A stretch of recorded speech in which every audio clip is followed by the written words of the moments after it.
Afternoon. Mark and I Yes, we are being brave souls, and we're going to do the podcast today without the Podpastor. Basically, that's how that's going to work. And his sidekick, Little John. He's also not here. He's not here. So we are going to put out an APB. As they did me, we're going to show pictures of who we're looking for, and we hope you can find them. Oh, no. But I think we have something good today. Okay, good. You know, I mean, we rarely get a word in when Podpastor's here. That's true. Sometimes I just sit in the corner and just wait. So, and we have no one who's going to stop our train of thought. No. This is great. This is good. I like it already. But anyway, so we're here today, and we're going to get started. So what we wanted to talk about, some cool things coming up. First, though, let's roll that intro.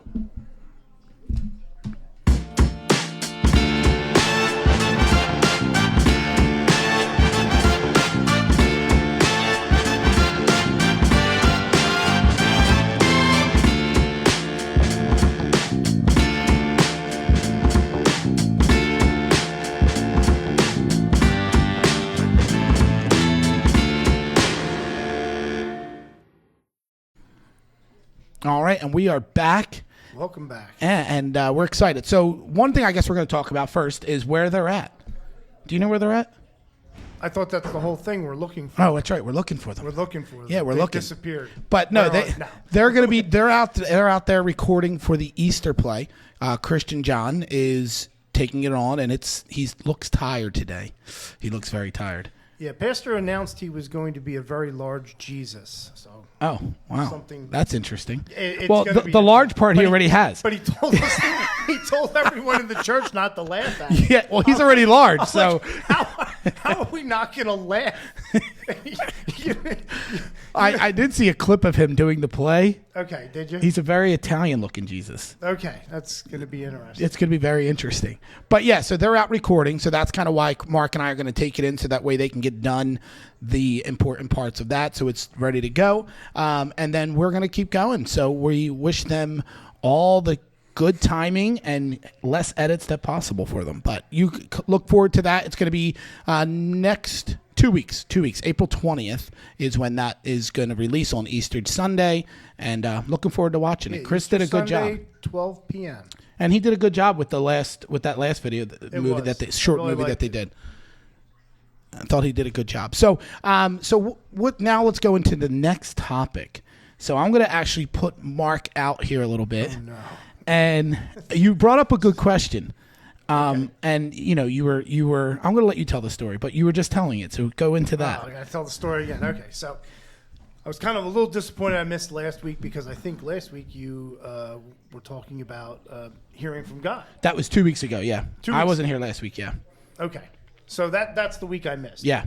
So I was, kind of struggling with my own salvation sometimes, like we do, from time to time, because you fall into sin or, you just don't think you're good enough, and it's really nothing that we've done. But you just think maybe I haven't done enough or I haven't done it correctly.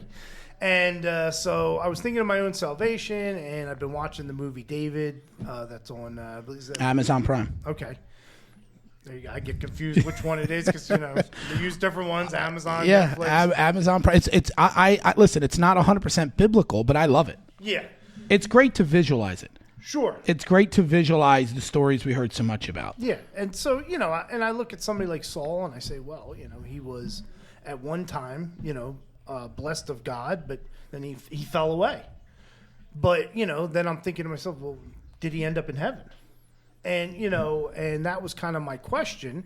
And I really went to bed, didn't really have an answer. And, I woke up and I just had this, flashing gold lights, really, really heavenly. Something I really can't describe. And it's like Saul's in heaven. And that's what the message was to me. And that just kind of comforted me in a way, thinking, even after everything he did, he was still redeemed. Yeah, and I mean, when I struggle with the voice of God, and I was very clear about it a couple weeks ago, that's you want to it's communion, right? You want to commune with God and have that conversation back, right? I sit with my kids all the time and I'll talk, and it's kind of like this stare outside the window, and I'm like, hey, it's just a conversation. You're supposed to respond. And that's kind of what I was having with God, right? And what I like about that story of Saul is he communed with God through Samuel. Samuel was God's vocal at the time, and Samuel kind of comes in after that battle, and he doesn't kill, and he takes the sheep, he doesn't kill the king, and Samuel's like, you're done. God's done with you. Yeah. What's unique about that story is it's years and years after that God removes Saul. He doesn't remove him right away. Yeah. And what I like about, was Saul saved? Was Saul redeemed? I believe he was. But sometimes our consequences, right? God can still delay them. Sometimes Saul's consequences was he was not going to be king no longer, right? But it didn't mean he was excommunicado from God, to take a line out of John Wick. He wasn't excommunicado, but God judged him for disobedience. But at the same time, God allowed him to still reign.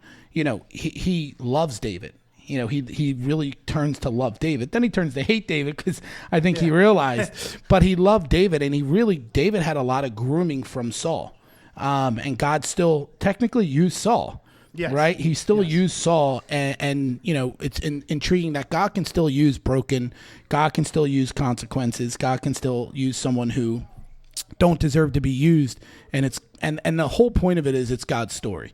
It's God's story, not mine. And I think when you get to that point of it, when you get to that point of communication, that you realize, I posted a video yesterday on Instagram. I'm trying to post weekly, and I had more than a few people reach out.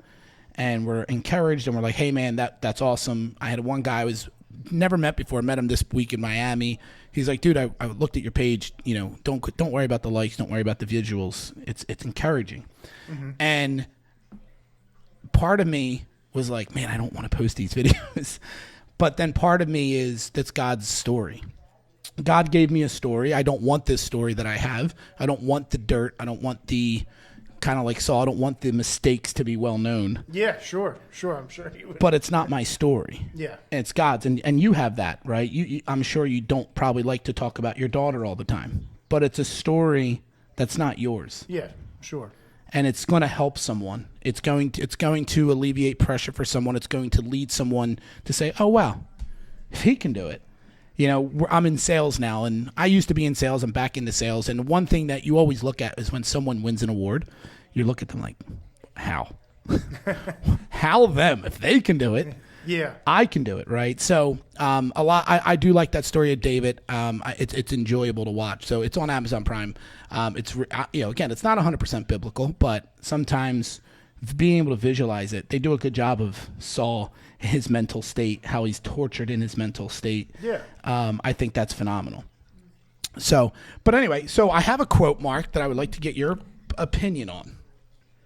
And it's funny because this is where our story is going. We suffer more in our imagination than we do in reality. That's 100%.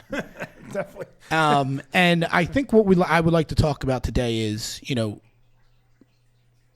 separation, and this is going to go biblically and physically. Okay. Separation, when I struggle, I have this innate thing that I do, and I isolate. When I start struggling financially, emotionally, with my children, with my ex, with my job, with my car, I kind of like, I don't want no one to know what's going on in my life. And I isolate. I don't want to talk. I don't want to go to a party and someone's like, oh, how's it going? And I got to sit there and like, oh, it's good. And I'm inside, I'm like, it's not good, right? I got to put out this false front of who I am. So I like to isolate. And then when I isolate, my imagination then takes over because I'm not around the like-minded or someone who I can trust, who's going to comfort me. I tend to isolate, and then it just gets worse. It doesn't get better when you isolate. No, it doesn't. It gets worse. So how about, you have a phenomenal story, but when you go through your tough times, do you struggle with isolation? And then with that isolation, does your imagination take over? Well, yeah, especially like in the business I'm in, it's like you have that winter period that's just the downtime. And it just, you can get it in your head and just get depressed. And then you don't, like, I kind of do that same thing where I kind of pull in. If I'm depressed, I don't, my friend will call, I'll just be like, Not a conversation today. There, yeah. So, yeah, I tend to get into that, just depression. And then you start thinking of things and, especially with, with my relationship with God, it's like, same thing. I get into that depression. Like I'm not reading the Bible enough. I'm not doing this enough. I'm not doing, I'm not serving enough, and, kind of the same thing. And then you just go through that cycle. Yeah. And again, for the viewers, without the Podpastor today and all his godly wisdom, we're limited in our godly wisdom today. So, but if you struggle with it, right, and you're common with the isolation part, you can't isolate. And that means isolate with God, because that's exactly what I was thinking. I isolate from everything. I don't want to read when I'm depressed. Yeah. I don't want to pray when I'm depressed. I want to figure it out. I'm this hero in my mind that it has to be me. I got to figure it out. I got to figure out the money, or I got to figure out the decision, or I got to figure out my kids' issues. And over and over and over again, I am brought back to the reminder that it's not me. No, God's in control. God's in control. Yeah. And I put myself out there so much that I don't allow God to work. If I have to pay a bill, I will contemplate borrowing money instead of sitting back and saying, no, God, you have to pay the bill. It's your, Mm-hmm. And I don't have trust in God. And then you play that over and over again into everything in my life. And I don't know how the Lord's not frustrated with me. And to go back to the Jews, right? Go back to the Israelites. When you read the stories of them coming out of Egypt, don't you think they're idiots? Well, of course. I mean, especially after everything they saw. Yeah, everything they saw. The pillar of fire, the cloud during the day, the parting of the Red Sea, the 10 Commandments. Like you wouldn't forget that. Yeah. And then how many times has God done miracles in my life, and I'm just as much of an idiot as them? Yeah. Well, it's the same thing for me. Like I'll go through the winter and I'll be like, "Oh, is this it? Is it over? Am I ever going to make money again?" And then it's like no matter which way I turn in business, sometimes too the same thing. It's like, okay, this is my supplier here. I've had this for X number of years. All of a sudden, oh wait a minute, we're not going to be your supplier anymore. Now you got to find somebody else. And I'm like, what? Yeah. What happened? Wait a minute. Where did it go? And it's like, but. That closes, another door opens. Yep. Every time in my business, it's one door closes, another opens. I also try to rely on God, kind of like I believe it was Saul. They told him, "Don't count the army." Might have been David. Don't count the people. Yeah, don't. And he counts the people. Yeah. Well, and sometimes I think that's the way God had me. All these years run my business. Right. Like I'm not a mathematical like this person. It's just seat of the pants. Just rely on God. He'll provide it. Don't worry about it. Yeah. And I don't. Basically everything we have, everything we've built up is all paid for. I'm not the guy that has I don't owe all this money for my merchandise and stuff like that. Everything has been provided for. Everything's been paid for. So it's just relying on God, week to week, month to month. And really, I should look at it more in the bigger picture. Yeah. Instead of those little snapshots. Yes. Let's just take the last 2 weeks. 2 weeks ago, phenomenal weather. It was like Christmas. Right. This week, yes, overcast weather. It was like doom and gloom. Now, was it hard? No, God still provided. If I took both weeks and I looked at them, I would say, okay, this is nice. It's average. It averages it out, right? This is nice. Yeah. But when you got to go through it, and then, of course, like anything, I'm looking, and I'm always driven by the weather, and my wife's always yelling at me, why are you looking a week ahead? It can change. And I'm like, yeah, but why does it always have to say Friday and Saturday, rain, rain? Even 2 weeks before. It's funny. It's funny you say that because sunny before, rain during the weekend, and then sunny during the week. I'm like, it's nice for me because I'm off during the week, but I'd rather have the rain during the week. Yeah, and then let me take this to your point of view, viewers. I love to look at seasons of life, and I am 40 years old, And I've been through I've been through adolescence. I don't remember much of it. I've been through my young teens. I've been through my teenage years. I've been through my young adult years. And now I'm in my middle life years. I got to sit with my Aunt Yolanda and Uncle Jim, and shout out to them. Phenomenal host. My aunt cooked me, without knowing, my favorite meal, raviolis and chicken cutlets. They live in Miami. And it was, I was debating Saturday. I had to work. Their plans canceled, so it all worked out to where we all got to hang out. My cousin Chrissy Descano and her husband Ralph, phenomenal people. So we all got to have dinner, and then after I hung out with my uncle and my aunt. And they're in a different season of their life. They're 70s and 80s. My uncle's 77, my aunt's 81. And this is kind of what got me on this train of thought even more. As I was sitting there talking to them, and everything looks pretty on the outside. Mm-hmm. Everyone carries himself pretty on the outside. And I think part of that is you should, right? You should dress up. You should, put your best out when you're bringing people around. But everyone goes through their struggles. My parents, 77. My dad just turned 78. My mom will be, I'm not saying her age, but same age as my dad soon.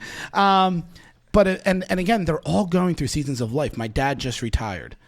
Financially, it's a new world. It's not the same as he was in his 40s, 50s, 60s. Yeah. Provision is a lot less. You're getting on a fixed income. If you go to work, I hate that word. Yeah, and if you go to work, it messes with your fixed income. So they're kind of stuck between this rock and a hard place. Gotcha. Yeah. And I always have this thought, and I'm Italian. Like you, I'm always looking in the future. Right? I can never just enjoy today. I'm always worried about 3 weeks from now, 6 months from now, and what has me thinking about that season of life is, did I do enough now to be relevant then? Mm-hmm. I think what's really hard for men, and I can't speak to women, not even though today's age, never mind, I won't say that. It was funny, but I can't say it. But when I think of that, what I mean is, when you're in your 70s, everything you've done doesn't matter anymore. Someone younger, someone smarter, someone more sophisticated, someone who dresses better, looks better, more well-spoken than you is doing what you did. Technology changes. They're changing the way you did it. So your relevance, what you did, your knowledge is much less. Yeah. And I think that's such a struggle for the senior citizens of us. And we tend to just look at them as they drive, they might drive a Lincoln that's 5 years old, 6 years old. They still have nice clothes. And you think, man, they're retired. It must be nice. And we don't know the struggles that they're going through. The loneliness as they bury their closest of friends, their siblings. Yeah. And we talk about this imagination, right? It's harder in our imagination. I have a much greater respect after spending time with my aunt and uncle, and then knowing my parents and what they're going through, of that next season of life, that you really lose your relevance, right? What are you here for? What are you doing? If your friends are, my aunt and uncle moved to Miami to be with their son and their grandkids, but they're young. Their kids are, they're in sports. Their son's, successful, and he runs a couple of hotels, and he's busy, and his wife's busy. So it's not this, I get to see my grandkids every day mentality, right? So now they're down in Miami, and they're kind of just together, the husband and wife, and they're having their health struggles as you get older, and they're just disconnected. And I feel for my parents, like I don't get there as much, and they're disconnected from all of us. We're all busy running our lives and trying to raise our kids, and again, I just wonder how much of their imagination are they struggling, because it's not like they can come over and be like, yo, I got this new contract, or hey, I created this new event, or hey, like things that we're doing now. Yeah. Just wake up and eat and get through the day a lot of times. Yeah, and it's such a struggle. And I'm not 70. I can empathize with that. I can put myself in their shoes and wonder, wow, like that's going to be me if I make it there. And what is going to be my legacy in that sense of what did I do to make myself relevant then? And then that's why it points me back to the relationship with God. Because the only relevance that you can have in your 70s, 80s, 90s is having that walk with God and him giving you the why to live today. I woke up in Miami Saturday, and this is my prayer. I said, Lord, give me a why today. Give me a why. Like, I have nothing to do today. I'm going to sit in the hotel lobby and make phone calls and work for a few hours. But that's it. I don't have no plans Saturday night. Say, give me a why. My aunt texts me and says, hey, our plan's canceled. Come for dinner. Okay. I had a bunch of friends say, hey, we're going out. We're going to go to the beach. We're going to do this. Come with us. And I was sitting there like, what's my why today? And guess what? If you're in your 70s, you're in your 60s, God has a why for you today. You are alive for a reason. If there was no reason, he'll take you home.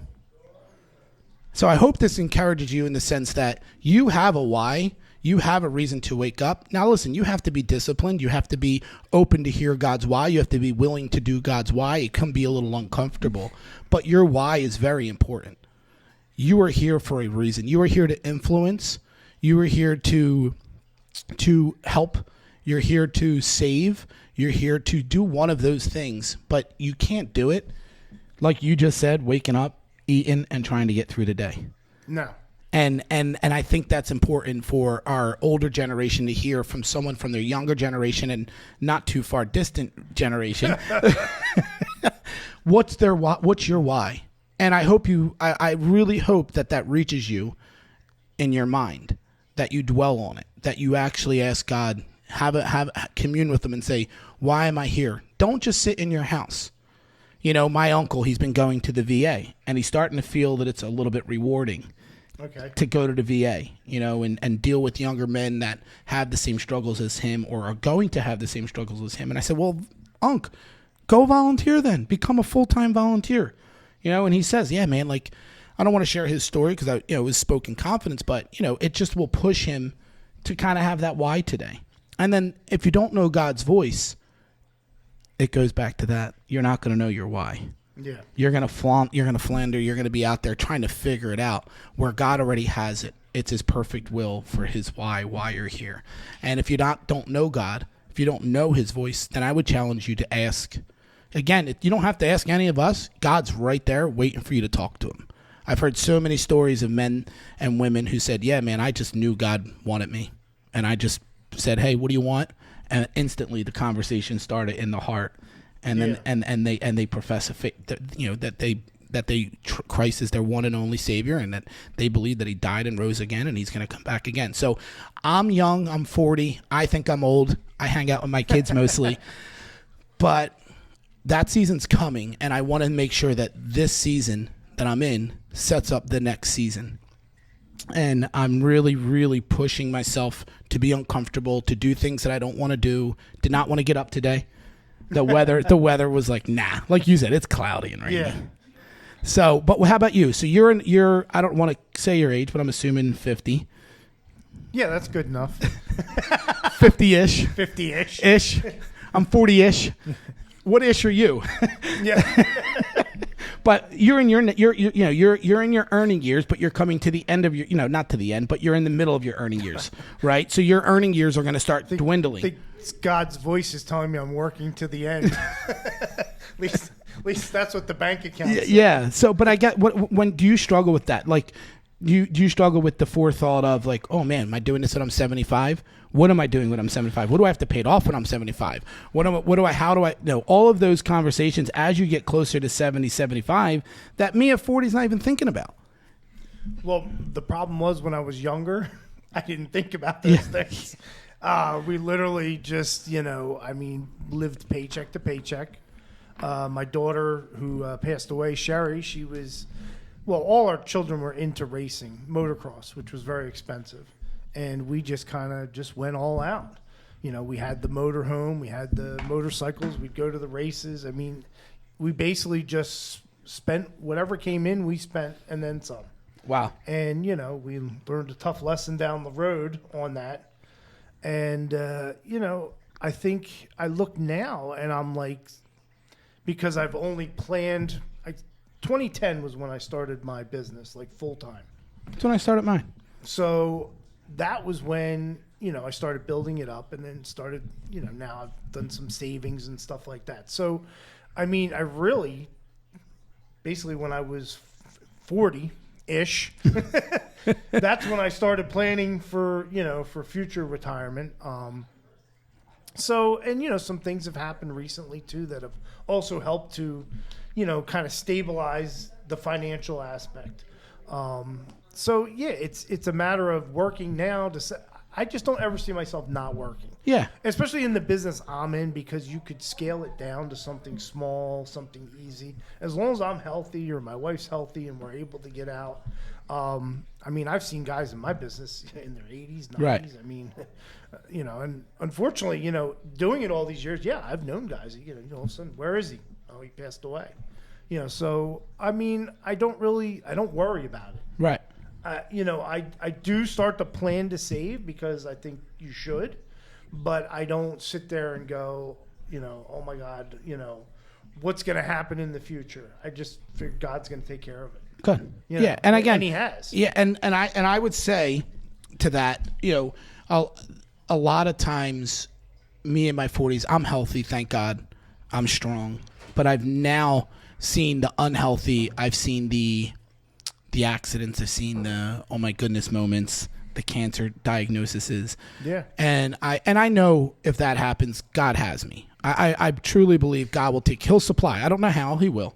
But at the same time, I think, that 18-year-old that doesn't know what they're going to do. It's the same seasons, right? We go through the same battles. Yeah. My son's 18. He doesn't know what he wants to do, and it's like, well, you're young enough. You can go make mistakes in what you want to do and figure that out.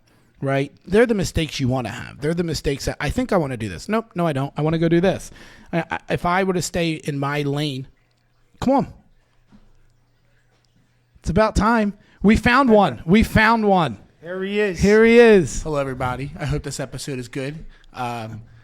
We told him what you were doing. Great. We Okay. were talking about you the whole time. Oh, shucks. All right, we love you guys. All right, have a good week. Hopefully they're taking care of you. Yep, and we told him about your movie next week. Or in 2 weeks. 2 weeks. Yep, April 2 18th. Sundays from now, the Easter play. Hopefully it's good. We'll see. Yeah. If it's the last one was good, so I think you're fine. Thank you. So, but yeah, so I think, so again, I'm a big quote person.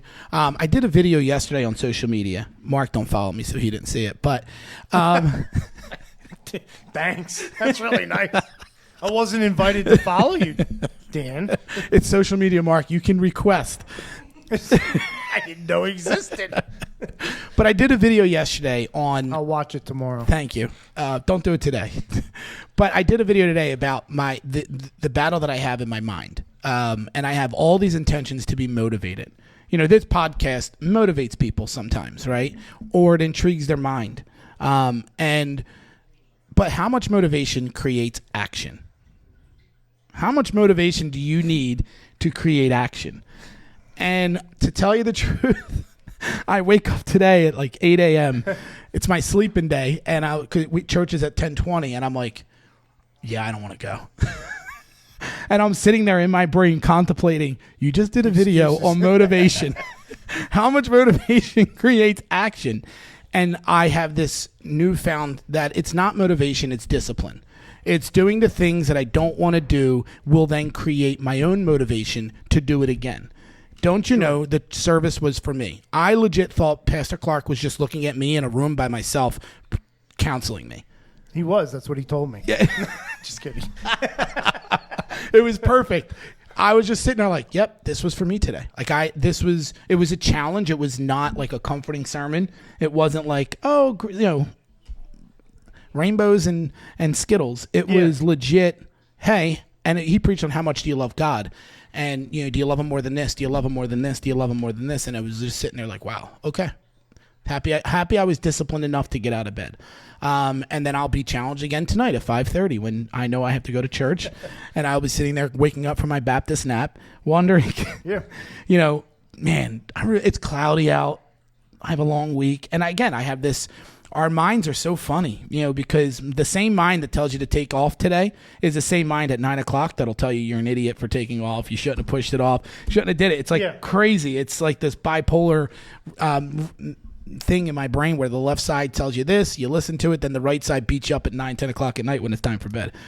We used to, we have a store now in Pennsylvania, but before we had the store, we would set up out in the field. And so we would look at the weather the night before, and it was always, for whatever reason, where this is, it's in Ephrata, Pennsylvania. It's just the weather's crazy. You go out to Ephrata? Yeah. Wow. So it literally, the storm could hit and be below this line and not hit you at all and be perfect. But of course, the Weather Channel doesn't matter. They just tell you rain. Which changes everyone's plans. Doom and gloom. It changes everyone's plans. So each week, I would get into this semi-argument with my wife whether we're going or not based on the weather. And I still remember the one year I just said, listen, we're going. No matter what, we're going to go. If it's that bad, we'll just pack up and leave. And I was right, which I'm sure she doesn't like that, but she did admit it. But it was that discipline. Same thing, in my business earlier on when I did do things that were out in the elements and stuff. You would have to make that decision. Hey, am I going to go? Am I not going to go? And of course the same thing falls into church and stuff like that. Like the week I missed, she was sick. She wasn't feeling well. Now, could I have pushed myself and got here? I could have, but I didn't. And I do look back and I think, wow, the topic you talked about was something I experienced.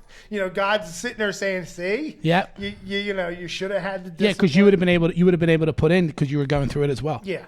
And I think, too, when you were saying about your relatives, that happens, too. And I would encourage, younger people, too, sometimes. Take that time. I know you don't want to go to grandma's house. You don't want to go visit your parents. You don't want to do this. But you know what? You got to be disciplined and make it part of your life. Because in the later years, you're going to regret those things that you didn't do. Yep. It's the truth. And you don't want to live a life of regret. We're coming up on 30 minutes. I think we've done well. Okay. I would say two things. We can go 5 more minutes here, but one, I don't think we've ever talked about your business too much. So you're at Cowtown, right? Yes, we're at Cowtown on Saturdays. And then where else are you at? We're at Green Dragon. It's in Ephrata, Pennsylvania. Awesome. And then what do you sell? We sell Bath and Body Works products. Now, people say, well, I can go to the store and get Bath and Body Works. We carry not only what they have in the store, we carry discontinued scents, we carry, the newer stuff that's just come out. So we have more than the store has. Right, yeah. Yeah, you have and that's the way we kind of, work our business where, listen, hey, you had a scent that they had there, they don't have it anymore. Now do you have a website or a social media page that they can order from? No. All right, we need to get you that. No. I've sold online before, no thank you. Really? It's a 24/7. Yeah. I don't. You look young enough to do 24/7 still. No, I've been blessed to. I'm looking at his wife off camera. He's hysterical laughing at him. I've been blessed to grow the business to the point where this is comfortable. And where are you at in Cowtown? You're inside? Inside. What barn? First barn. First barn. Awesome. If you haven't been to Cowtown, I've been there multiple times. Typically Christmas time, I take the kids out. I live next to Berlin Mart, so 9 times out of 10 that wins for me. You can't go there. Berlin Mart. They got inside too. It's like cheating on your friend. It's cheating. No, it is. It's it just is a nice it's just 45 minutes closer. I like the arcade there. Yeah, the arcade's cool. Yeah. I love the pretzels, the Amish pretzels. They make them hot. Oh, what? You like pizza? Oh, well, I like Berlin's pizza. Yeah. See, there you go. You're a pizza guy. I'm So not anyway, telling that that's story. where Mark's at. I have a couple businesses. I have Rare Legacy Life, which is our life insurance business. Funny story. I'm doing an in-home yesterday. In-home means you go to the person's home to talk to them. Okay. So I go to this in-home and I meet with this young couple, 34, 37, and we're just sitting there chatting, and they're 20 minutes from my house. I drive by their house pretty much every day. No, I did not know them. I bought a lead and called them and set this appointment up. And we're sitting there talking. The husband's a Christian. The wife's a Christian. The husband's a Muslim. And I'm like, oh, how's that dynamic work? And I'm very bold, like in the sense of like, how's that work? Yeah. And they start cracking up laughing. He's like, hey, she respects me. I respect her. He's like, that's how it works. He's like, he's like, it works well. I was like, that's awesome. You can respect. I was like, where do your kids go to church at? And the wife's like, oh, they go to Solid Rock. And I'm like, funny. Guess where I go?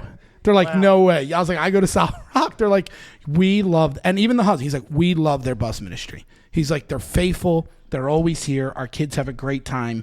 He's like, I enjoy that they go there. And I just thought that was a huge compliment to like the bus ministry and to like that even a Muslim dad can respect the faithfulness of our local church. I don't know why I went on there, but anyway. So I have life insurance, and oh yeah, that's why, because I sell 2 life insurances. I sell your temporary life insurance, and then I can sell you permanent life insurance. Okay. Your whole life is you get saved and you can go to heaven when you die. There you go. So that's the best one. That's the best one. That's the one you want because it covers the whole life. And it's free. It's free. It's my favorite. No price. monthly premium. My favorite price. And then we have Endless Consulting, and the reason I'm bringing that up is we signed a really nice contract for the city of Philadelphia. We're going to finalize everything tomorrow, but we are going to be doing a really special thing in the summer. In the city, and we're excited to release that. I'll probably talk more about it next week, but you can find me on social media at the Dan Penn or at the Podpastor, because we have the Podpastor online link on Instagram and TikTok and Facebook, and then you can find our very own Podpastor on social media at Christian Panichetti. So you got to follow him because you will laugh at some of the pictures he posts. If you need a laugh, sometimes my guy with his selfies are pretty funny. And we're going to post a selfie, if I'm not mistaken, right?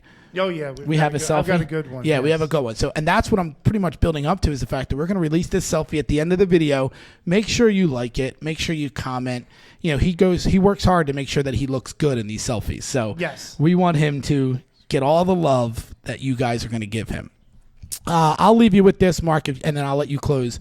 This is the last thing I would want to say.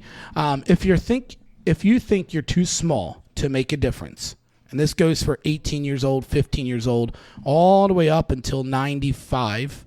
And if you're older than 95, man, God bless you. You're amazing. I don't think you need to hear this. I think you have it. But if you think you're too small to make a difference, spend the night in a room with a few mosquitoes.